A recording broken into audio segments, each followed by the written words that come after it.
Yes ka, Eric. Una sa lahat, isa nga sa nakita natin na hindi naman related, yun yung pinupush niya. Why is she doing that? Hindi naman related yun. Ikaw, alam mo yung mga allegations. Those are allegations. Just wanna make it clear. Allegation lang po yan. But why you try to act like it's already happening? Yung mga kaso na yun. And I just want to make it clear, bakit napakalayo?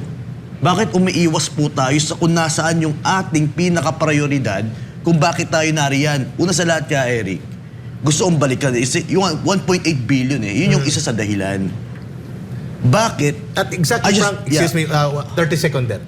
At sa binabanggit mo, Frank, hindi pala talaga tayo nagkamali sa source. Yeah. Kasi kulang nga, 2 billion nga palang budget na inallocate sa kanila for travel. Go ahead, Frank. Yes ka, Eric. Ito ngayon. Ito hindi ko maarok, di ba? Meron naman tayo footage and this certain congressman keep on looking for this one that's already took down. Yeah. Wala naman. Eh, meron na nga. Ayun, i-play nyo po. Kaya nagtatanong yung taong bayan, bakit hindi nyo po play? Oh, yan. Napakaklaro po yun. Can we play it, Frank? Very clear. They kept Why on don't you play? You have like 5 hours for you to you have all the time in the Bakit world. yung tanong? At They- ang, ma'am, 59 seconds lang pala itong 59 video. lang yun. And they You kept keep on running on referring to circles. it. Yeah, they kept on referring to it, but they would not show it. Correct, ma'am. If we can play it here, at least makita Can we ng play, ating Ma'am mga Helen? kababayan. Oo, para makita nila kung bakit hindi ito na-play. Sapagkat lalabas ang katotohanan na hindi tayo nag-conclude. Tayo po ay nagtatanong batay sa impormasyon na And- ipinasa sa atin. And, ka Eric, Go.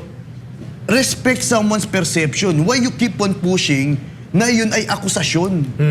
Eh kung i-play natin yung video na yan, ay maglilinaw yan sa mamamayang Pilipino. And Frank, rejoinder to you.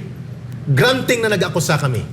Granting na nag-akusa ko. Granting pagpalagay natin, dapat ba franchise ang imbestigahan? Hindi ba dapat si Ka Eric ang pinatawag nyo lang? At kinasuhan nyo ako? Ulitin ko mga kababayan.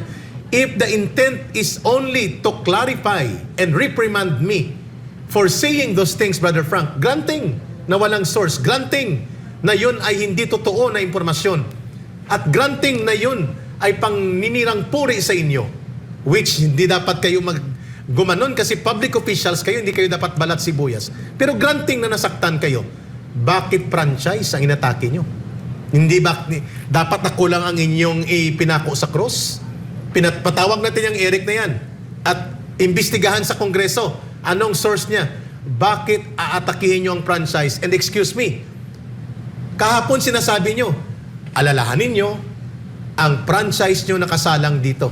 Tinatakot nyo po kami sa hearing na yun. Yun po ang aming nararamdaman. Tinatakot nyo kami. Tinatakot nyo ang pamunuan ng SMNI dahil hindi kami nirepriman, hindi kami sinita, hindi kami pinanindigan. Mga kababayan, granting na nagkamali ako sa source, granting na hindi ko ni-reveal, at granting na ako'y nag-akusa, hindi lang nagtanong. Yeah. Mali ba yon? Hindi po. May karapatan akong mag-akusa. Kung mali po yung karapatan ko na yon sa pag-aakusa at sumobra at nagmalabis ako, kailangan ba franchise ang atakihin? No. Kailangan akusahan ako. Dalhin ako doon sa korte. Yun po ang aking posisyon dyan. Bring me to court.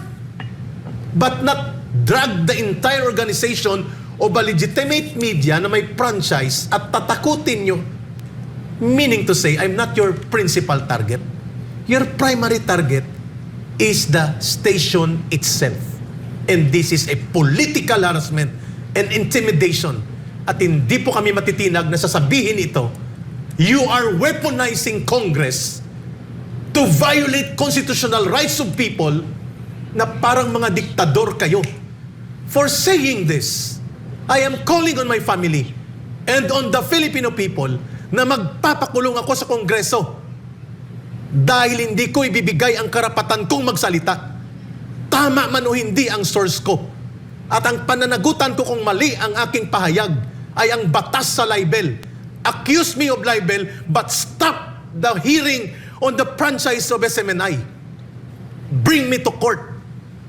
Kung hindi totoo na ang franchise at SMNI ang target nyong supilin at paralisahin dito. You know, Eric, the way I see it, no, kasi SMNI is real for nation building, and I still believe talaga that our congressmen, no, except yung kamatayan na yan, are really for nation building. I really believe that. I mean, maybe a lot of people will say I'm so Yes. naive or something. I don't believe that.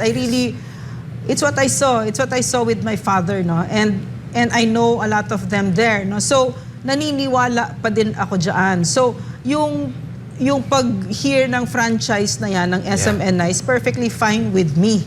No, basta fair kasi I'm grateful nga that we were given that opportunity na ipakilala sa kanila at sa taong bayan kung ano ang SMNI kasi alam natin kung anong SMNI. And I'm very, very proud of SMNI kasi maliwanag na for nation building sila.